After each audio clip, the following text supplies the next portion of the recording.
Boa tarde, senhoras e senhores deputados. Vamos dar início à reunião da Comissão Eventual para o acompanhamento. É mais um momento? É mais um momento.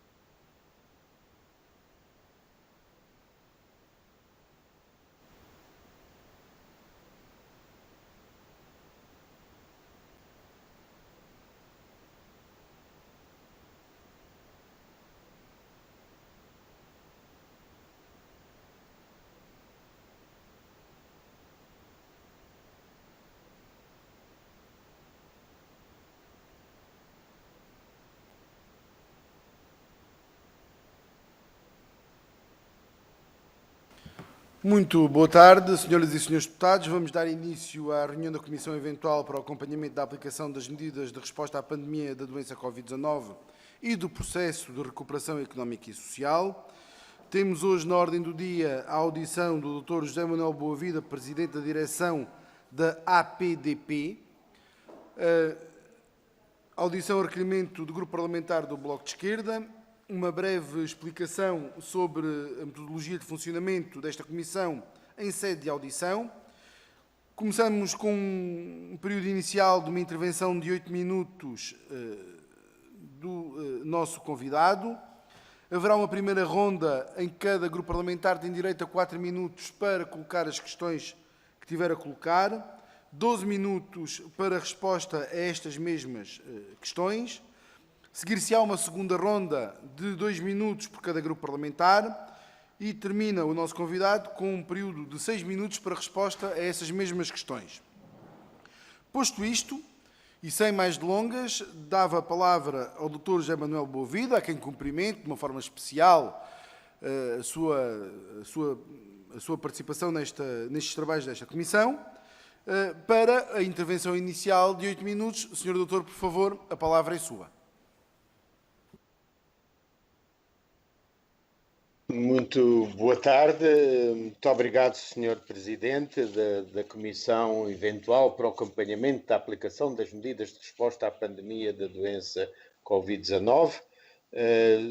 Sr. Deputado, Senhoras Deputadas, é com muito gosto que aqui estou e queria, portanto, agradecer esta oportunidade de poder explicar não só o motivo que nos levou a fazer esta petição, como compreender um pouco o papel em que as associações de doentes se têm situado e com que problemas têm debatido. Não foi fácil, ao longo de toda esta pandemia, os contactos com as autoridades em geral, mas foi possível reunir com o Secretário de Estado, Adjunto da Saúde, com a Direção-Geral de Saúde, com o INSA, e ir expondo muitas vezes preocupações que não encontraram sempre uma resposta imediata, mas também compreendemos que foi um período um período extremamente volátil e, portanto, as preocupações têm contornos que estão sempre a evoluir. Deixem-me começar por dizer que as associações mostraram relevância em vários pontos. Em primeiro lugar, a sua proximidade e acessibilidade às pessoas, desde o início e nos documentos que tiveram o prazer, o gosto de receber, que me deram o prazer de enviar, está bem patente desde o início a nossa preocupação com transmitir diretamente e proximamente às pessoas aquilo que eram as formas da sua proteção. As associações de doentes foram capazes de se antecipar muitas vezes às próprias decisões tomadas pelas autoridades de saúde e, portanto, se fossem ouvidas, muitas vezes muitos problemas teriam sido evitados. A capacidade das associações e a credibilidade da comunicação, nomeadamente na necessidade das receitas, da entrega domiciliária dos medicamentos, da necessidade das consultas. a disponibilidade das associações. A APDP nunca fechou e foi sempre capaz de, ao longo da pandemia, se ir adaptando às diferentes circunstâncias e, diria mesmo, a capacidade de liderança junto de camadas importantes da população e, neste caso, daqueles que tentam defender.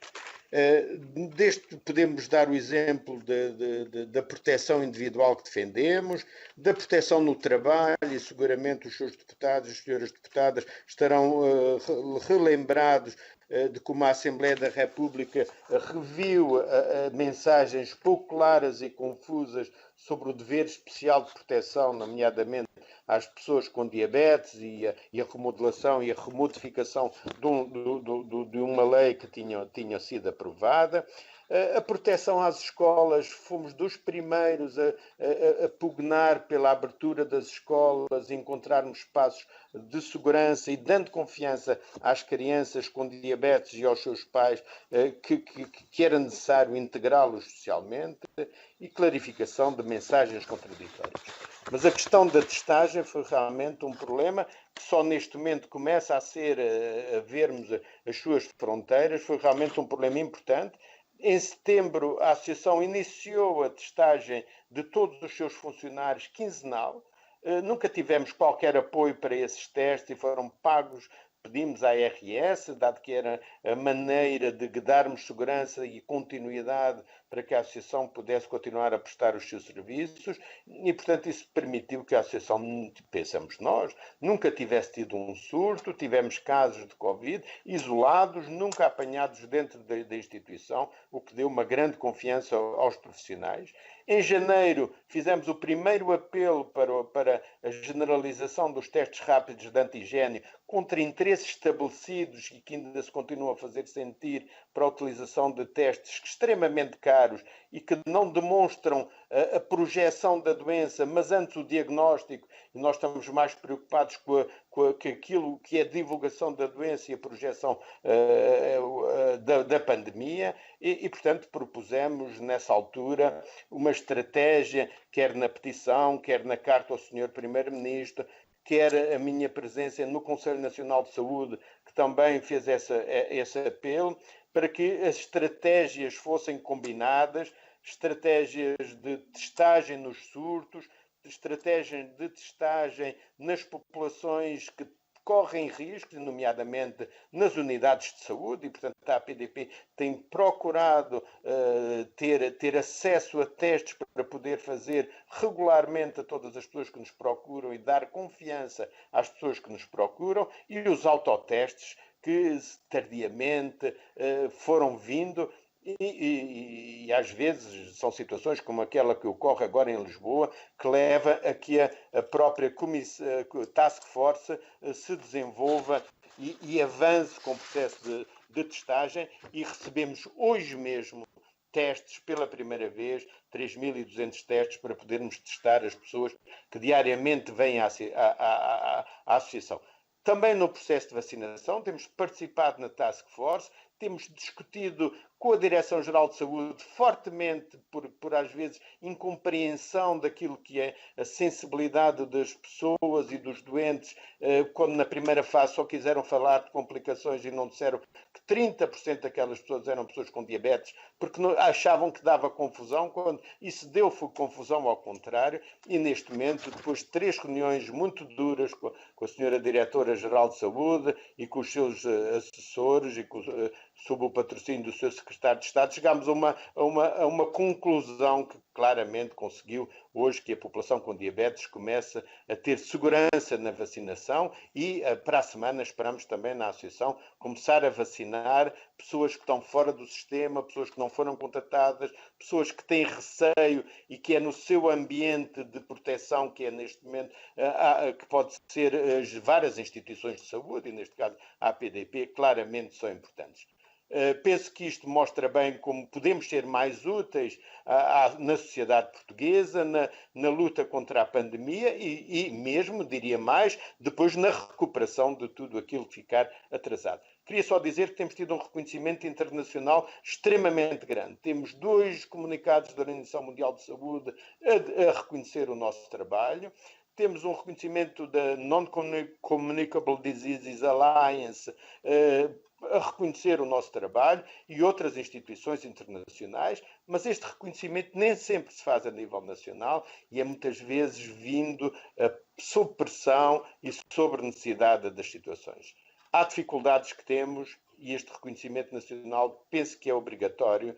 A APDP não tem acesso a benefícios fiscais, não tem acesso a programas de financiamentos que empresas e a Segurança Social têm. As IPSS na área da saúde não têm enquadramento legislativo e, portanto, não são reconhecidas, não têm papel nenhum na saúde, que não é reconhecido, e não são reconhecidas ao nível da Segurança Social, que não percebe a atividade social que as IPSS da saúde fazem. Eu penso que esta separação entre IPSS da saúde e da Segurança Social deveria ser revista e é permitida só por uma visão dependente de grandes e poderosos, também na área das IPSS, em comparação com milhares de pequenas IPSS pelo país que ficam de fora. Em conclusão, muito fizemos, mais podíamos ter feito, precisamos de apoio e de reconhecimento do nosso papel para podermos continuar este trabalho.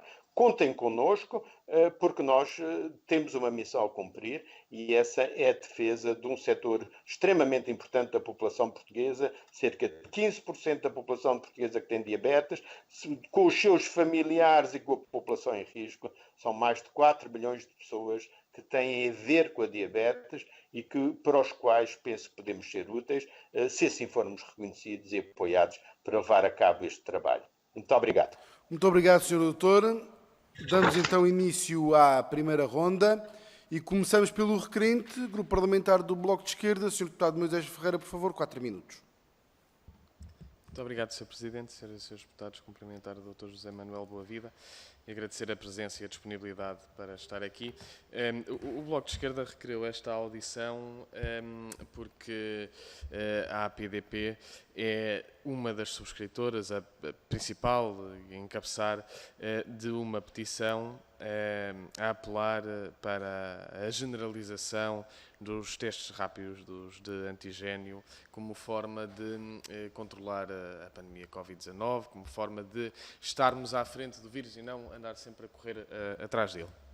E pareceu-nos que fazia sentido fazer esta audição, principalmente nesta comissão, que trata especificamente dos temas da Covid, e principalmente porque nos parece que esta área da testagem é daquelas em que o governo português tem vindo a marcar passo. Durante muito tempo, desde o início da pandemia, que se sabia, aliás, os especialistas das famosas reuniões do Infarmed têm dito desde o início da pandemia que depois de um confinamento aquilo que era preciso fazer era muita testagem para constituir cadeias de transmissão, para estar sempre à frente do vírus e, portanto, evitar a disseminação, a existência de novos surtos, etc. Agora, durante muito tempo, o Governo e a DGS, é verdade, mantiveram uma estratégia de testagem muito fechada, que não massificou em nada a testagem, muito pelo contrário.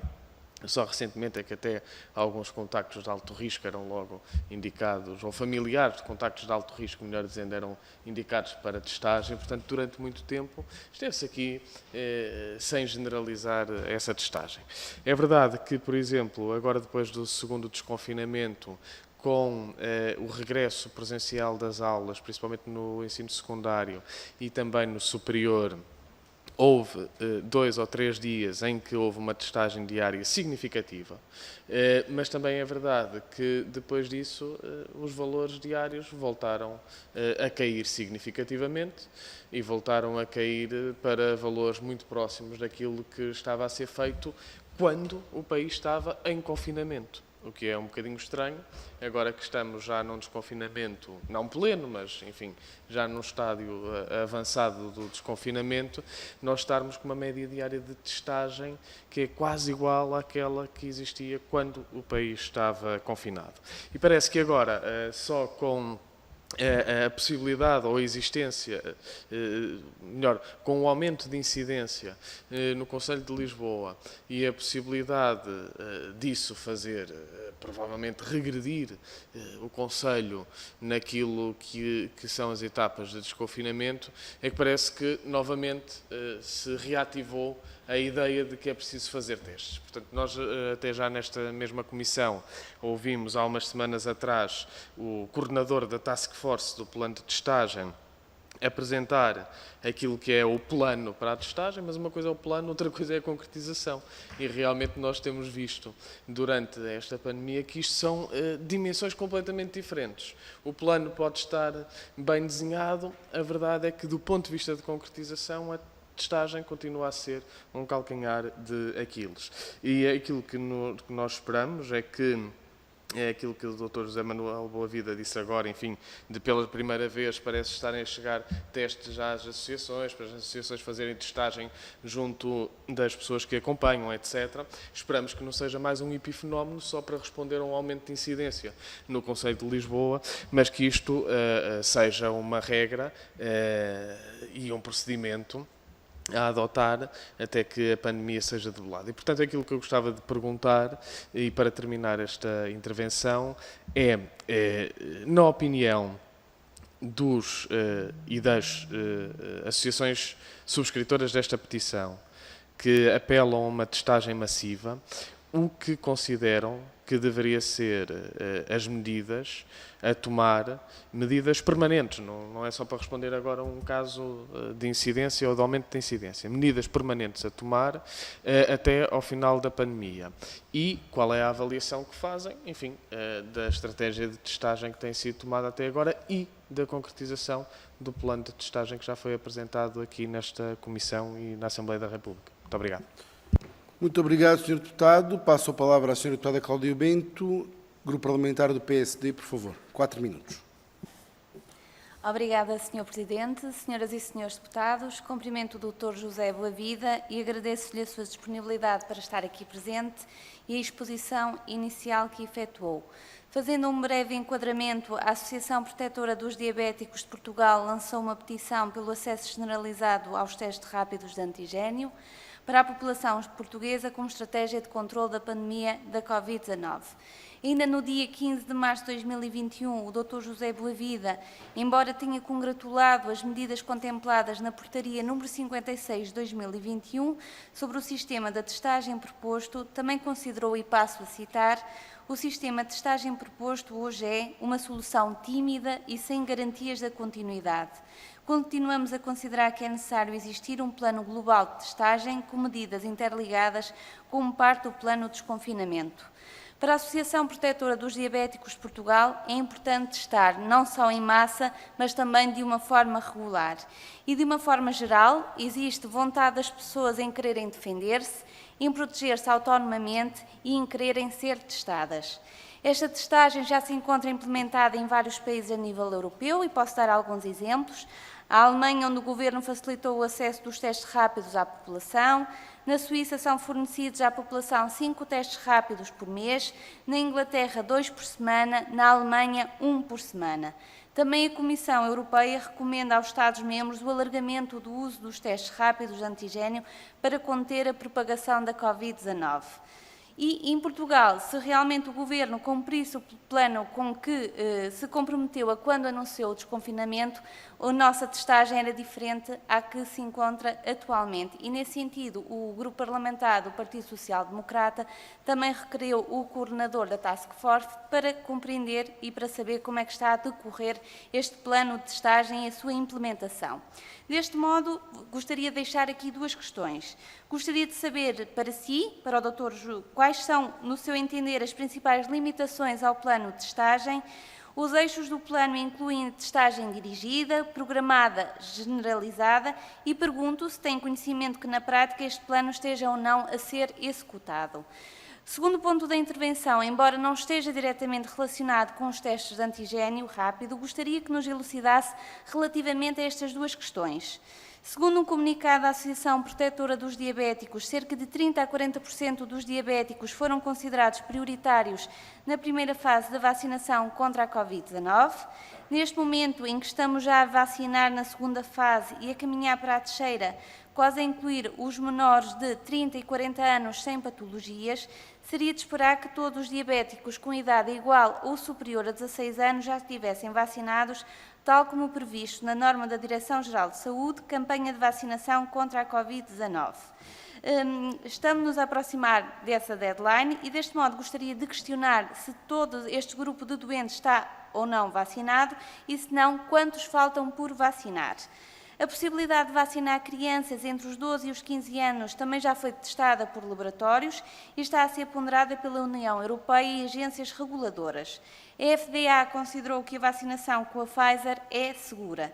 No Canadá e nos Estados Unidos, por exemplo, já se está a vacinar esta faixa etária com a vacina da Pfizer e cujos resultados preliminares demonstram uma eficácia de cerca de 100%. Deste modo, questiono qual a posição da Associação Protetora dos Diabéticos de Portugal sobre a vacinação de crianças diabéticas. E, por fim, não poderia deixar de congratular a Associação Protetora dos Diabéticos de Portugal pela defesa dos direitos dos doentes que representam e pela sua atividade durante a pandemia, que certamente ajudou na redução do risco e de graves consequências para este grupo de doentes. Obrigada. Muito obrigado, Sra. Deputada. Passo agora a palavra à Sra. Deputada Marta Freitas, peço desculpa, do Grupo Parlamentar do Partido Socialista.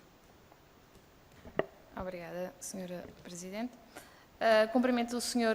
Presidente José Manuel Boavida e toda a Associação Protetora de Diabetes de Portugal pelo trabalho que fazem junto às pessoas com diabetes, no trabalho da literacia, para a saúde, para a prevenção e agravamento dos quadros clínicos no caso de detecção de diabetes, bem como também a detecção o rastreio de novos casos e a participação que têm na investigação. É realmente importante ver reconhecida uma associação com este trabalho pela Organização Mundial de Saúde. E aqui falando sobre a testagem, que é o que nos trouxe hoje, desde o início da pandemia o Governo e o Partido Socialista vêm a afirmar a importância realmente da prevenção como uma medida de combate à propagação e disseminação da doença Covid-19 e a testagem tem realmente um papel fulcral neste combate. A testagem permite a detecção de novos casos, a prevenção de surtos e o rastreio e identificação de novas infecções. E a título de exemplo, desde o ano transato, são feitos com regularidade testes em lares e também nas instituições de saúde para prevenção até de surtos e, a título de exemplo, em abril tinham sido identificados só em lares 900 surtos, 900 casos, ou seja, 900 surtos que conseguiram ser evitados e agora muitos mais certamente. Portanto, vão sendo testados os trabalhadores de forma rotativa. Existe também uma norma que regula a Estratégia Nacional de Testes para o SARS-CoV-2, cujo princípio é testar, seguir, rastrear e isolar. É identificado um caso, ao seguimento clínico adequado a todos estes casos, ao rastreio de contactos e isolamento atempado. E isto referindo também mais aos casos em que são identificados, portanto, casos positivos e no caso de seguimento de testes e seguimento com testes PCR. Neste momento já existem muitos mais testes disponíveis no mercado, os testes antigênio, e que já estão disponíveis a qualquer cidadão sem que seja necessário uma receita médica. Foi então também criada, no entretanto, através de um despacho, a 19 de março, a Task Force, importante para traçar o plano de operacionalização da estratégia de testagem em Portugal, que foi publicada a 19 de abril. Desde março de 2020 foram já realizados em Portugal um total de 11.451.197 testes de Covid, portanto 15% eram testes antigênio. Nos meses de março, abril e maio foram realizados 28% do total de testes desde o início da pandemia. Isto demonstra efetivamente um esforço de testagem nestes últimos meses e se olharmos também aos gráficos da ECDC Também se verifica que se mantêm ainda bons níveis de testes comparativamente ao número de casos à incidência, portanto, é normal que haja uma ligeira redução de testagem quando há uma acentuada redução da incidência, mas os níveis de testagem ainda se mantêm em bons níveis. Se olharmos a todo o historial, desde o início desta pandemia.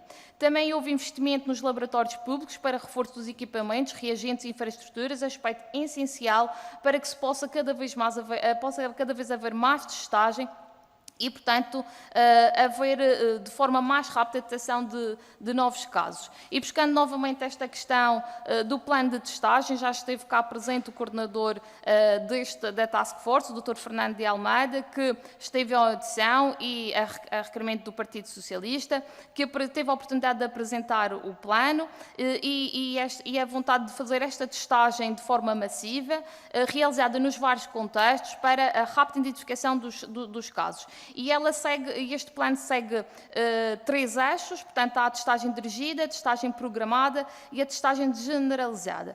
A testagem dirigida, quando é identificado um foco, e, portanto, há uma testagem rápida e em massa, como locais de trabalho, como escolas, etc. E, portanto, só para terminar aqui, porque já está aqui a acabar o meu tempo, eu peço desculpa, Sr. Presidente, sim, só porque quero deixar a questão aqui à Associação, portanto, perguntar se concorda com este tipo com este plano que foi apresentado e em que considerava que a Associação ou os utentes da Associação deveriam estar integrados neste tipo de testagem. Obrigada. Muito obrigado, Sra. Deputada Marta Freitas. Por favor, passo a palavra ao Grupo Parlamentar do PCP. Sra. Deputada Paula Santos, por favor, 4 minutos. Muito obrigado, Sr. Presidente. Cumprimento o Dr. José Manuel Boavida. Agradeço também o conjunto de questões que partilhou connosco. Já tínhamos tido a oportunidade também no âmbito do Grupo Parlamentar do PCP de discutir estas matérias. Eu gostaria, antes de abordar a questão da testagem, que é o objeto do requerimento apresentado pelo Bloco de Esquerda, gostaria de pedir ao Dr. José Manuel Boavida se nos podia aqui partilhar connosco como é que tem sido o acompanhamento dos doentes com diabetes neste período da epidemia. A PDP tem, de facto, tido, ao longo de todo este tempo, um papel de grande importância no acompanhamento dos doentes com diabetes, e pergunto isto pelas dificuldades que foram imensas, mas que continuam a ser no acesso aos cuidados de saúde primários, no acompanhamento dos doentes, até no próprio diagnóstico das doenças, e daí fazer esta pergunta para percebermos como é que foi, se a situação também se já sentiu, ou seja, todos aqueles atrasos que se verificaram na prestação de cuidados, se de alguma forma está a haver essa recuperação relativamente, neste caso concreto, em relação aos doentes com diabetes, de facto que afeta uma percentagem significativa da nossa população, ou se considera que de facto há um conjunto de diagnósticos dado estes atrasos que estão por fazer, e como é que avalia a situação relativamente a estes doentes. Uma segunda questão sobre a vacinação, também se tem elementos que nos possa dar, porque as pessoas com diabetes estavam também identificadas na fase antes da atualização do Plano Nacional de Vacinação, do Plano de Vacinação da Covid-19, peço desculpa, se estavam identificadas, como é que também tem sido, se tem alguns elementos que também possa partilhar connosco. Sobre a testagem, nós acompanhamos a preocupação que aqui é expressa da necessidade, de facto, de alargar a testagem no nosso país, que haja efetivamente uma testagem massiva, com critério clínico, e que não seja, como muitas das vezes vimos, utilizada como mais uma oportunidade de negócio, em particular pelos grupos privados na área da saúde. Lamentamos que, efetivamente, apesar dos anúncios que foram feitos por parte do Governo relativamente à testagem, a verdade é que ainda não está no terreno esta dita testagem massiva.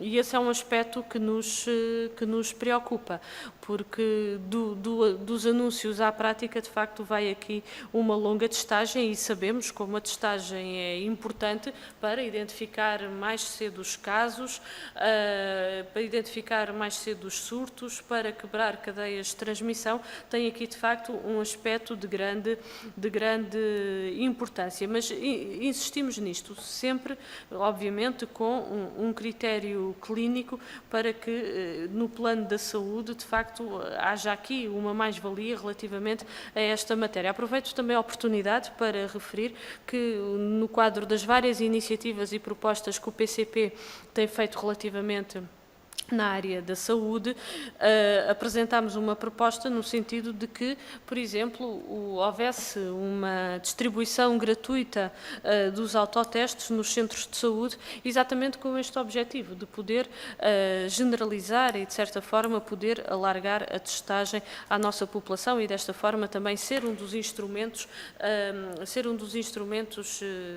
principais de combate à epidemia. Nós, nas várias discussões que temos tido, temos muitas vezes suscitado que para combater a epidemia é importante testar, fazer um rastreamento de contatos e vacinar. E estes três aspectos estão interligados entre si e aliás, a realidade também tem demonstrado, em particular a vacinação, como é importante para a proteção da saúde pública. Por isso, estes são aspectos que, de facto, temos tido vários atrasos no nosso país, em particular relativamente à testagem, e desde estes anúncios, vou terminar, Sr. Presidente, que foram feitos, recordo-me, no momento em que estávamos a viver uma situação bem mais complicada, no início deste ano civil.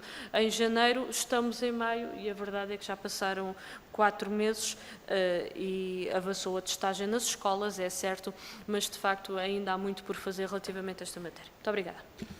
Muito obrigado, Sra. Deputada. Dou então a palavra para resposta ao Dr. José Manuel Boavida. 12 minutos, por favor, Sr. Doutor. A palavra é sua.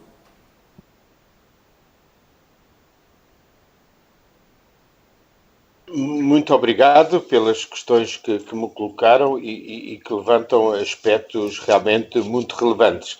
Eu queria aqui dizer que quando foi o início da pandemia e que não havia testes, absolutamente, a Associação contatou, dado que era um dos principais países produtores, a Coreia do Sul, através da Associação de Diabéticos na Coreia do Sul, e conseguimos assim 1 milhão de testes vindos para Portugal nessa fase. A utilização das associações deve ser uma coisa permanente, porque elas têm know-how, têm conhecimento e têm capacidade para poderem ajudar claramente a situação. O atraso na testagem foi, portanto, desde o início. Nós, na altura, lembro-me que em reunião já com o Dr. Fernando de Almeida, sugeri que o INSA deveria centralizar toda a testagem nacional com uma base de dados única que deveria, na altura, ter resolvido muita desta complicação que existiu depois na testagem e com alguns preços que são absolutamente inadmissíveis de pessoas aflitas, preocupadas e que recorreram à testagem em alguns sítios que lhes levam 3 vezes mais do que aquilo que, por exemplo, em França se leva por um destes testes. Estou de acordo com o que disse o Sr. Deputado Moisés Ferreira sobre a testagem nas escolas, que tem que ser uma testagem continuada. Aquilo que aconteceu na associação até os seus funcionários terem sido vacinados é que de 15 em 15 dias, rotativamente, em vários pontos, as pessoas eram vacinadas.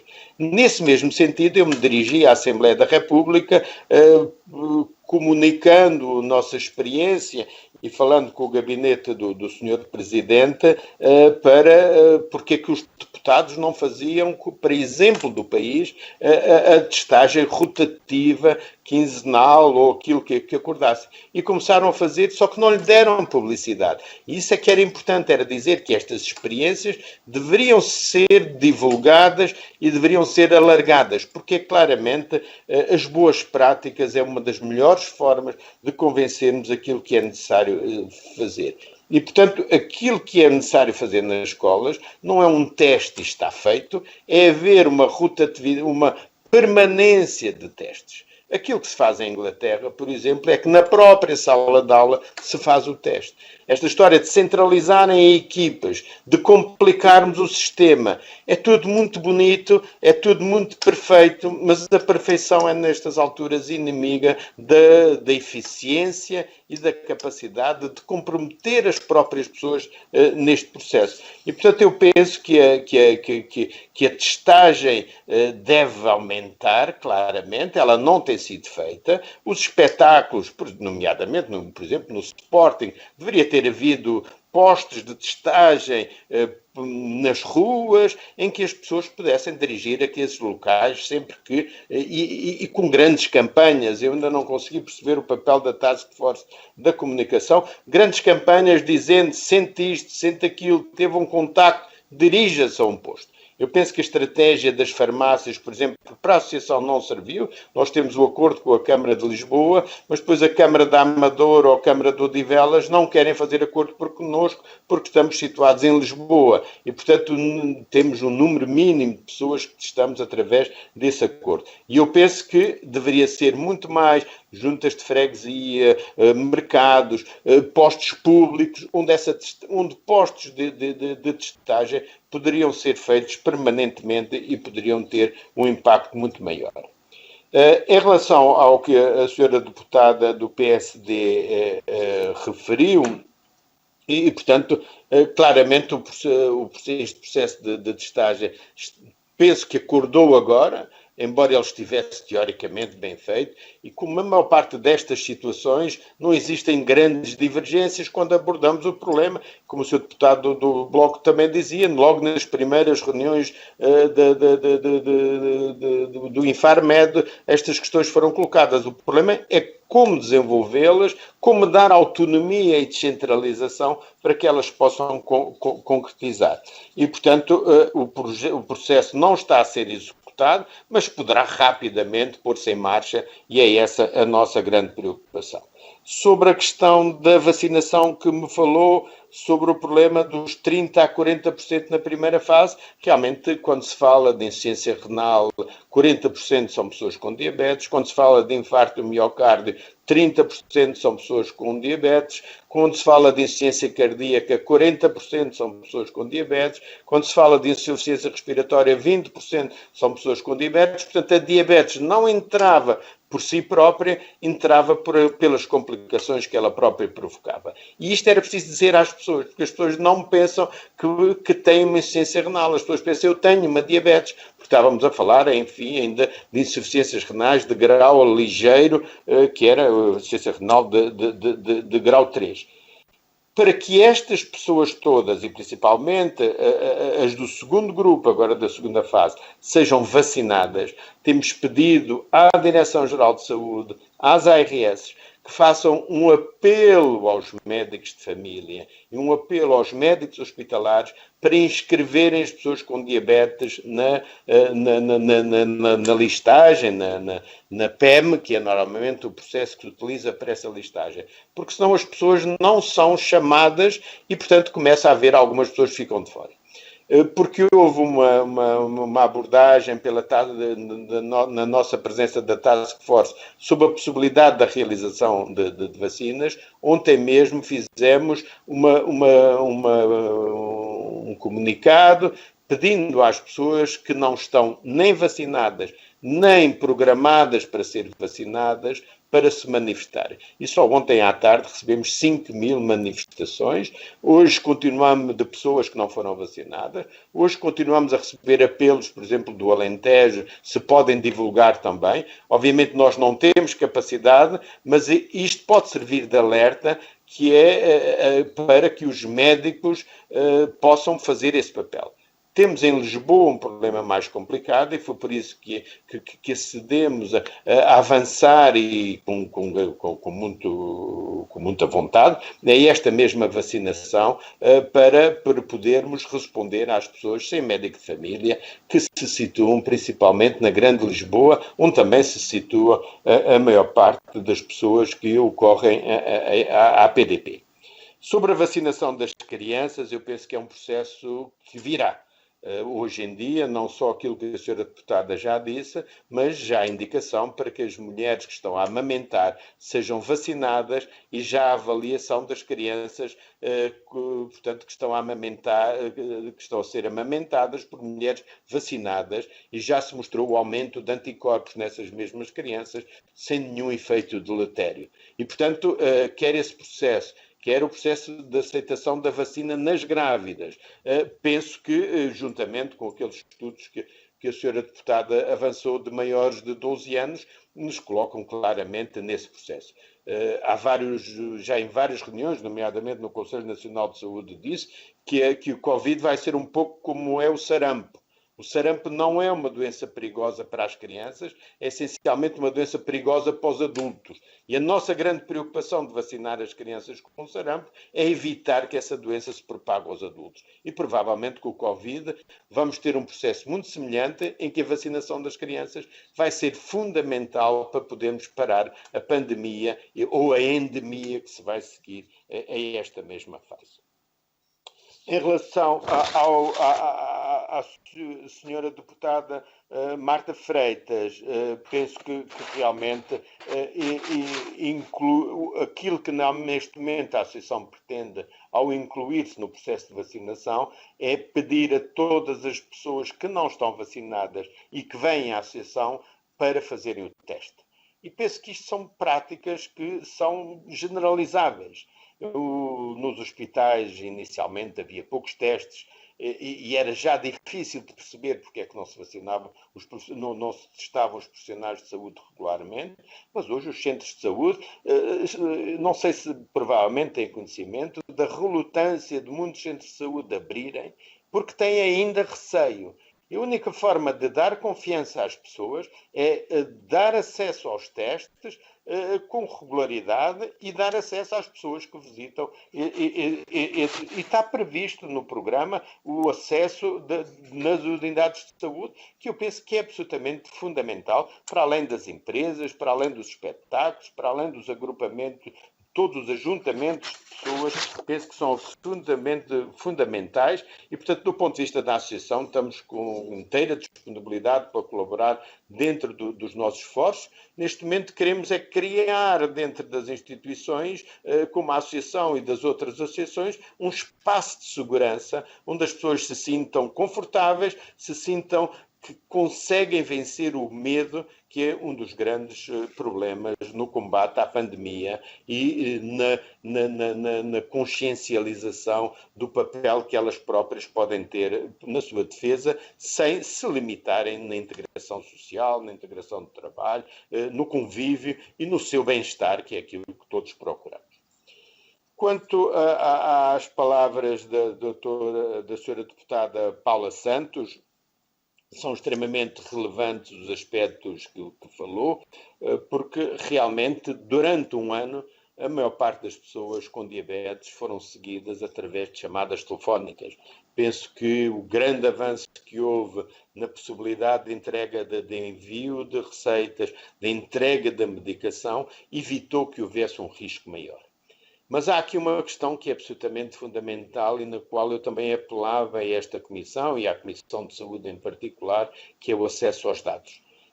Na diabetes temos tido um Observatório Nacional de Diabetes que tem tido a capacidade de mostrar a evolução da diabetes, nomeadamente a boa evolução de muitos indicadores, como, por exemplo, a redução das amputações, a redução do número de internamentos, a melhor compensação. Ao longo de 10 anos, nós fomos publicando, 8 anos, fomos publicando esse mesmo observatório. E neste momento não temos acesso aos dados. Ora, muitas das questões que a senhora deputada levanta vão ser vistas só quando tivermos acesso a esses mesmos dados.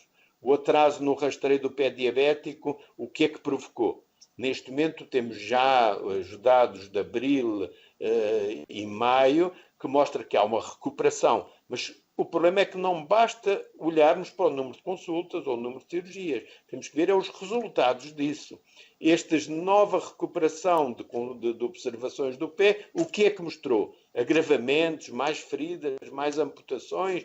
Isso é que necessitamos de ver. Nós não queremos indicadores de processo, queremos indicadores de resultados, aquilo que em termos técnicos, científicos, chamam os outcomes, aquilo que vai acontecer e claramente essa é a nossa preocupação. Os cuidados de saúde primários têm que se abrir e têm que estabelecer planos de recuperação destas situações. Não é recuperação das consultas, porque aquelas que não se fizeram não se voltam a fazer, é neste momento que a reobservação destas pessoas seja feita com um exame mais exaustivo, mais sistematizado, para tentar encontrar todas as complicações que possam ter.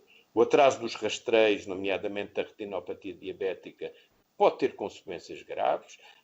A APDP nunca parou os seus rastreios, mesmo no período auge da pandemia mantivemos sempre, mas as ARS pararam os rastreios sem necessidade e estão muito lentas a reativar esses mesmos rastreios. E, portanto, é necessário encontrarmos aqui formas em que as ARS se sintam que têm que prestar contas daquilo que é a sua atividade central para proteger as pessoas e para mostrar os resultados. E aqui, mais uma vez, não é só o número de pessoas rastreadas, é o que é que observamos com esse mesmo rastreio, quantas pessoas foram encaminhadas para os médicos, quantas pessoas agravaram a sua situação, e isso é que nos vai interessar avaliar seguramente. Temos um primeiro elemento de alguns hospitais em que houve um aumento do número de amputações, mas não queria avançar mais sem termos estes dados. Eu penso que é uma recomendação ao Governo para dar os dados à Sociedade Portuguesa de Diabetologia e ao Observatório da Diabetes era algo extremamente importante, porque nos permitiria abordar esta situação objetivamente, com a elaboração de medidas adequadas consoante esses mesmos dados. Sobre a vacinação nas pessoas com diabetes, já respondi há pouco. Pensamos que ela está a caminhar bem. Num primeiro estudo na associação que fizemos, 30% das pessoas estavam por vacinar. Num segundo estudo, só 15% estavam por vacinar e, portanto, a progressão é vista diariamente e, claramente, temos que reconhecer que o processo de avança. Haverá seguramente algumas ilhas, alguns processos, e são esses que tentamos colmatar também com o processo de podermos vacinar na associação. Penso que respondi à maioria das questões que me puderam, mas alguma mais questão estou completamente ao dispor dos seus deputados. Muito obrigado, Sr. Dr. José Manuel Boavida. Apenas um pedido de questões por parte do Grupo Parlamentar do Partido Socialista. Sra. Deputada Marta Freitas, por favor, 2 minutos. Obrigada ao Presidente José Manuel Boavida por todo este esclarecimento e deixar aqui também alguns contributos para além desta questão que nos trouxe hoje, que trouxe a petição sobre os testes rápidos e, portanto, todos estes contributos que vão-nos deixando também ajudam-nos aqui a melhorar o nosso trabalho. Mas ainda mantendo só nos testes, só para aqui esclarecer aqui só uma situação, relativamente à entrada da petição e à argumentação que estava na petição, verificou-se que houve alterações de cenários. Portanto, aqui na petição falava de uma vacinação lenta, e vê-se que neste trimestre houve uma vacinação exponencial, um aumento de vacinação exponencial. Os utentes com diabetes também passaram a ser prioritários, e isto foi uma questão essencial. E também verificou-se que houve um aumento dos testes, um aumento também de disponibilização dos testes nas farmácias e aos cidadãos. Referia aqui na petição a disponibilidade de testes sem receita médica, e isso verificou-se no entretanto, portanto, neste espaço de 2 meses. Também a disponibilidade de testes de forma gratuita às populações de risco, através das administrações regionais de saúde e municípios. Portanto, começamos a ver aqui realmente um acesso muito mais fácil a este tipo de testagem.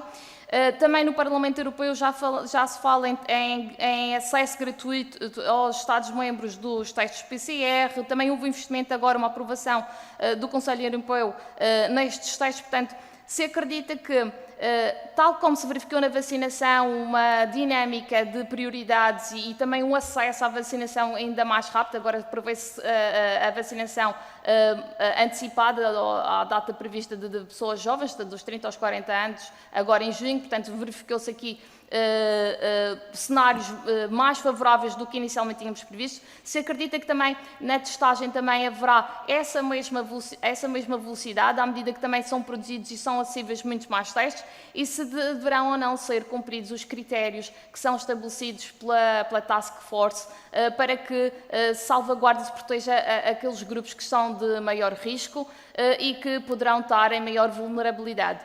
Então, se devemos ou não cumprir esses critérios, que parece-nos também essencial o foco nesses grupos. Obrigada. Muito obrigado, Sra. Deputada. Para responder, o Dr. José Manuel Boavida, por favor, a palavra é sua, 6 minutos.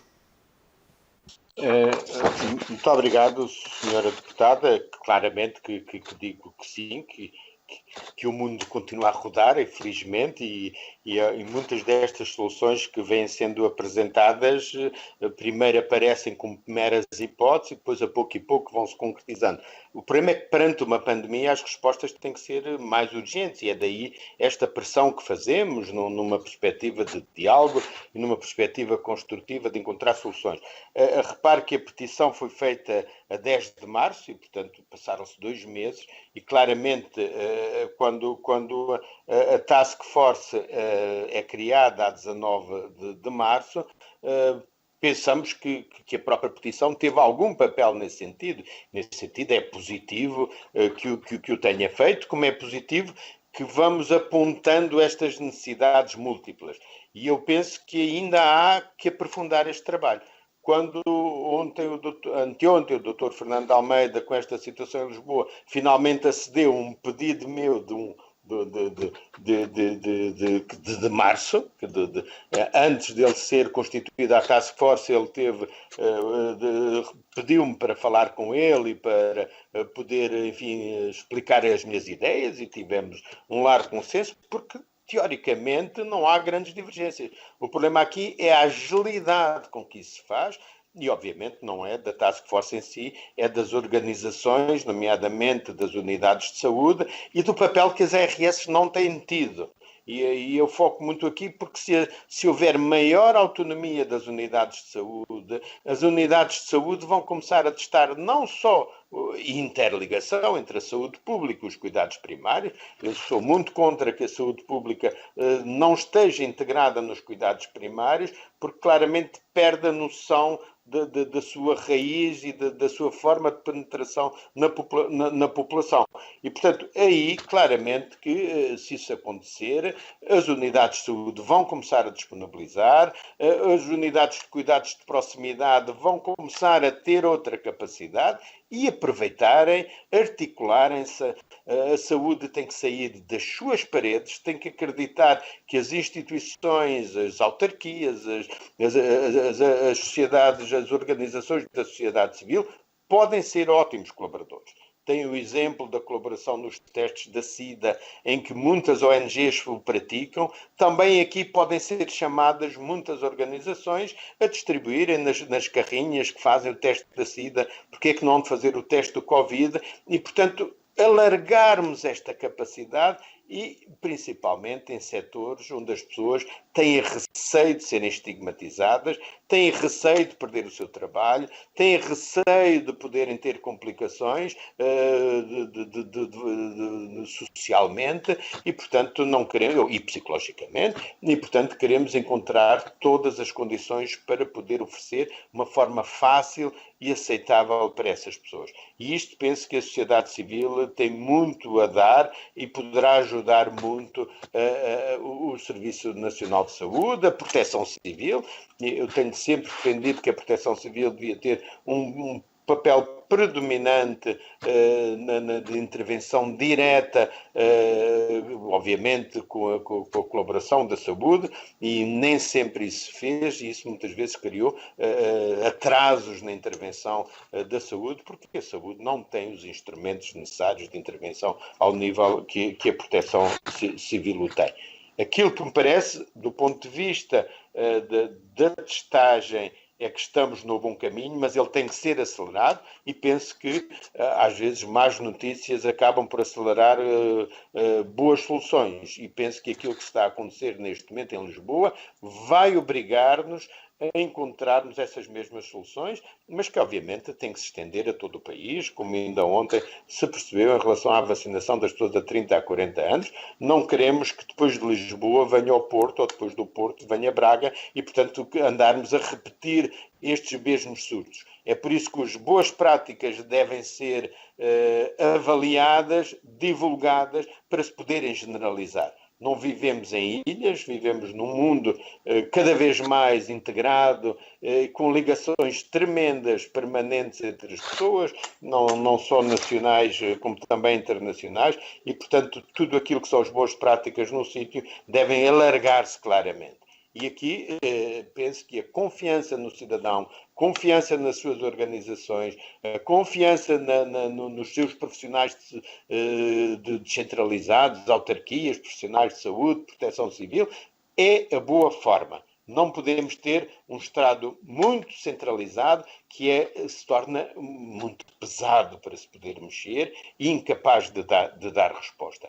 E é por isso que eu dizia que as ONGs, as IPSS de saúde, devem ter uma legislação própria para poderem ser mais ágeis, ajudarem mais a responder a estas questões e serem um parceiro com a força que elas permitem dar num combate que todos queremos desenvolver contra a pandemia e uma recuperação rápida daquilo que ficou para trás e das implicações sociais que têm, nomeadamente sabendo que estas implicações sociais vão cair essencialmente em cima das populações mais vulneráveis, que são aquelas também mais atingidas pelas doenças, seja a insuficiência respiratória, seja a diabetes, seja a obesidade, seja as doenças cardiovasculares.